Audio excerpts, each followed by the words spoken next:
রাসূলুল্লাহ সাল্লাল্লাহু আলাইহি ওয়াসাল্লাম বলেন, আল মুসলিমু মান সালিমাল মুসলিমুনা মিন লিসানিহি ওয়া ইয়াদিহি। বুখারী শরীফের 10 নম্বর হাদিস। রাসূলুল্লাহ সাল্লাল্লাহু আলাইহি ওয়াসাল্লাম বলেন, প্রকৃত মুসলমান তো সে যেই মুসলমানের জবান এবং হাত থেকে অন্য মুসলমান নিরাপদ। অর্থাৎ যেই মুসলমান তার জবান দিয়ে অন্য কোনো মুসলমানকে কষ্ট দেয় না, যেই মুসলমান হাত দিয়ে অন্য কোনো মুসলমানের ক্ষতি করে না, সেই হলো প্রকৃত মুসলমান।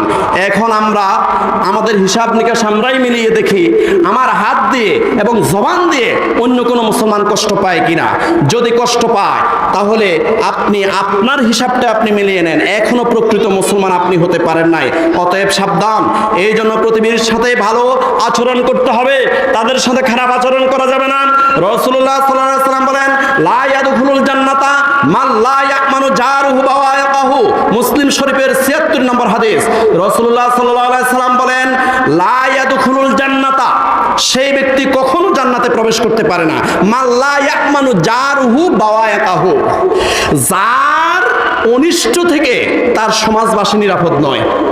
যার অনিষ্ট থেকে, আপনার অনিষ্ট থেকে, আপনি কোদাল দিয়ে আরেকজনের ক্ষেত কাটেন, আপনি আরেকজনের পুকুরের মাছ ধরে ফেলেন, আপনি আরেকজনের গাছ নষ্ট করেন, আপনি আরেকজনের কবুতর মারি ফেলেন, আরেকজনের মুরগি মারি ফেলেন, আরেকজনের ছেলের ক্ষতি করেন, আরেকজনের মেয়ের ক্ষতি করেন। রাসূলুল্লাহ সাল্লাল্লাহু আলাইহি ওয়াসাল্লাম বলেন, লা ইয়াদখুলুল জান্নাতা মান লা ইয়ামানু জারুহু বাওয়াইকাহু। মুসলিম শরীফের ৭৬ নম্বর হাদিস। ওই ব্যক্তি কখনোই জান্নাতে যাবে না, ওই মুসলমান কখনো জান্নাতে যেতে পারে না যেই ব্যক্তির অনিষ্ট থেকে তার সমাজবাসী নিরাপদ নয়, যে ব্যক্তির অনিষ্ট থেকে তার প্রতিবেশী নিরাপদ নয়, সেই ব্যক্তি জান্নাতে যাবে না। খুব সাবধান হতে হবে আমার দ্বারা যেন কারো ক্ষতি না হয়। রাসূলুল্লাহ সাল্লাল্লাহু আলাইহি ওয়াসাল্লাম বলেন, ওয়াল্লাহি লা ইউমিনু, ওয়াল্লাহি লা ইউমিনু, ওয়াল্লাহি লা ইউমিনু। কিলা মান ইয়া রাসূলুল্লাহ সাল্লাল্লাহু আলাইহি ওয়াসাল্লাম?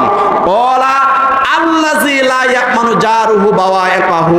বুখারী শরীফের ৬০১৬ নম্বর হাদিস। রাসূলুল্লাহ সাল্লাল্লাহু আলাইহি ওয়াসাল্লাম বলেন, ওয়াল্লাহি লা ইউমিনু, আল্লাহর কসম দিয়ে বলতেছে সে মুসলমান হতে পারে না, সে মুমিন হতে পারে নাই। ওয়াল্লাহি লা ইউমিনু, আল্লাহর কসম দিয়ে বলতেছে সে মুমিন হতে পারে নাই। ওয়াল্লাহি লা ইউমিনু, আল্লাহর কসম দিয়ে বলতেছে সে মুমিন হতে পারে নাই, সে মুসলমান হতে পারে নাই।